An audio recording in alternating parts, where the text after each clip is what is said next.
आज वडोदरा शहर के निजामपुरा इलाके में दखलदारी हटाने की बड़ी कार्रवाई सामने आई है।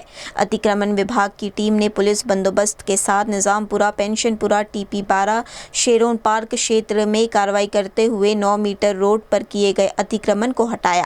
कार्रवाई के दौरान मौके पर पुलिस का कड़ा बंदोबस्त रखा गया था ताकि किसी भी प्रकार की अव्यवस्था न हो।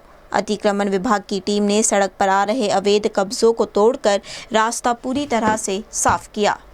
निजामपुरा, पेंशनपुरा, शेरोन पार्क सोसायटी में 9 मीटर रोड में थયેલ दबाणों दूर करवानी कामगीरी આજરોજ टीडीओ विभाग, दबाण शाखा, बोर्डनी टीम તેમજ ફતેગંજ પોલીસ સ્ટેશનના સ્ટાફ વગેરેને સાથે રાખી અને કામગીરી આજરોજ હાથ ધરવામાં આવેલ છે। કોટલા છે અને કમ્પાઉન્ડ વોલ છે જે 9 મીટર રોડની અંદર જે લોકોએ દબાણ કરેલા છે એ કામગીરી આજે કરવામાં આવે છે।